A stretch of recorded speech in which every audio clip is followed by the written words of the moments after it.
Outrage is justified after Dane County Judge Stephen Elke sentenced former UW-Madison student Alec Cook to 3 years in prison and 8 years probation for his sexual assault of 3 women. He stalked another and strangled yet another. Originally, he'd been charged 23 times and 11 alleged victims of varying degrees of sexual assault.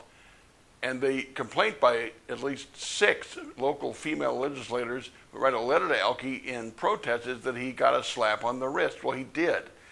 This is really unacceptable. It kind of reminds you of that Stanford swimmer who raped a woman while she was unconscious, and he got a slap on the wrist too. In that case, the judge who imposed that sentence has been voted out of office. Maybe the same thing will happen to Judge Elke. He said he was light because of no prior offenses.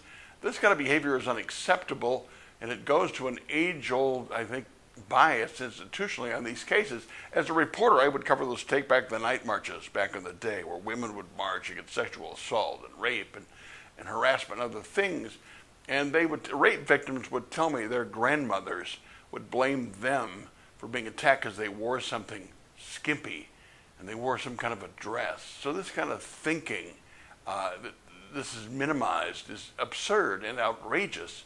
As having a daughter, and anybody that has a daughter or mother or sister or just has logic would realize this is a violent attack and that the sentence should be very, very stiff. 3 years for Alec Cook is unacceptable. Brad Schimel, the Attorney General, is right in saying it's a light sentence. The female lawmakers are right, and justice was not done in this case. My 2 cents, my 2 minutes are brought to you by Edge Construction and Capital Consultants. Bill McCoshen, a lobbyist to work for Tommy, who knows how to get things done downtown. We can argue about this and more next time on 2 Minutes with Mitch.